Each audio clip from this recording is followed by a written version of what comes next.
वैदिक ज्ञान मानव उत्कर्ष का साधन। विद्यार्थी अवस्था में जब विशेष अध्ययन नहीं हुआ था, तब मैंने एक बार श्री अरविंद का अंग्रेजी में लिखा हुआ ऋषि दयानंद का बड़ा ही हृदयस्पर्शी अल्प शब्दों का जीवन चरित्र पढ़ा, जिसका मेरे मन पर बड़ा प्रभाव हुआ। विशेष तौर से इस बात का कि ऋषि दयानंद ने समाज में जाति, पंथ आदि अनेक भेदों के रहते हुए भी राष्ट्र के एकीकरण का कार्य बड़े धैर्य, शांति तथा अति साहस के साथ किया।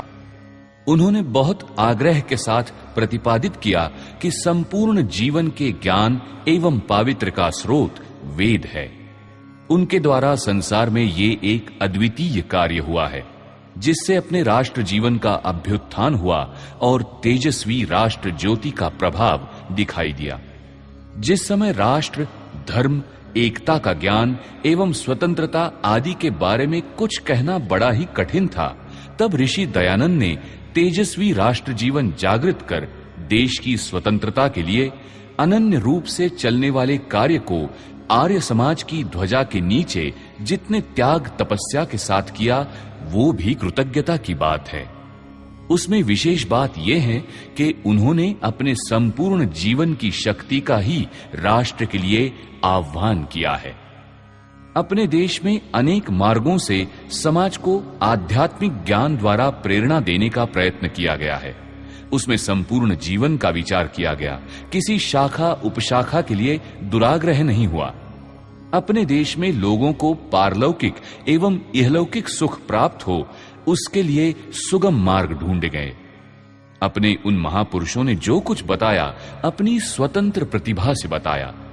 फिर भी उन्होंने कहा कि मेरे कहने में यदि कोई अनुचित निकल गया हो तो वेद को ही प्रमाण मानो। किंतु आगे चलकर ऐसा नहीं हुआ। गौतम बुद्ध ने कहा कि जो मैं कहता हूं उसे मानो। अनेक संप्रदायों के आचार्यों ने भी कहा कि हमारे वचन ही प्रामाणिक है, जबकि ऐसा कहना उचित नहीं है। हमारा मूल आधार वेद है, इसी से मार्गदर्शन लेना चाहिए। इसमें न्यूनता आने के कारण ही हम में शिथिलता आई है। इसी कारण हमारे राष्ट्र को छिन्न विच्छिन्न एवं अपमानित होना पड़ा है। अनेक पंथों आदि द्वारा चाहे उन्नति संभव हुई हो, फिर भी श्रेष्ठ, अति उपकारी संपूर्ण संसार में मानव को उन्नत बनाना तो अपने वेद मार्ग से ही संभव है। जितना प्रबल प्रयत्न होगा, उसी से देश की रक्षा संभव होगी। इसी के द्वारा विश्व के सर्व मानवों को सम्यक ज्ञान हो सकता है। ये कार्य यहां होता है, इसके लिए अधिक शक्ति लगाने की आवश्यकता है।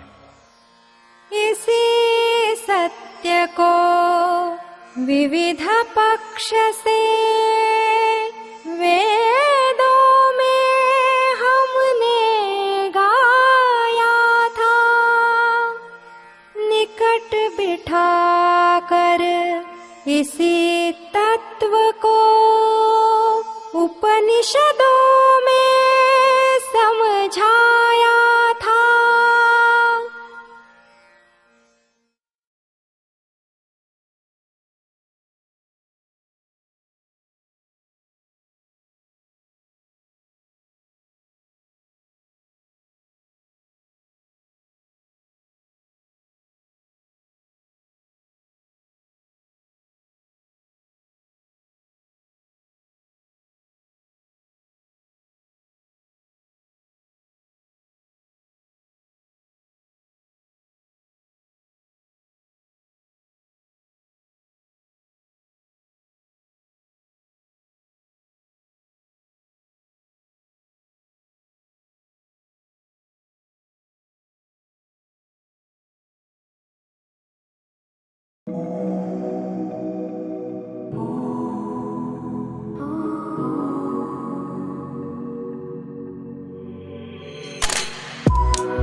पड़ गई। अरे वासा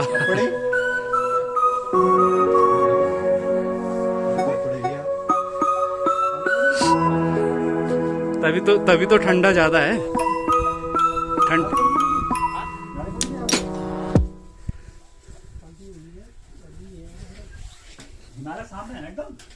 दिख रहा है।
हाँ मौज में चल रहे हैं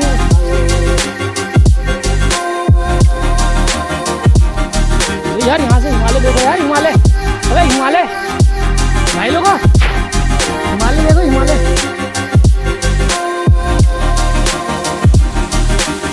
प्यारा लग रहा है भयंकर।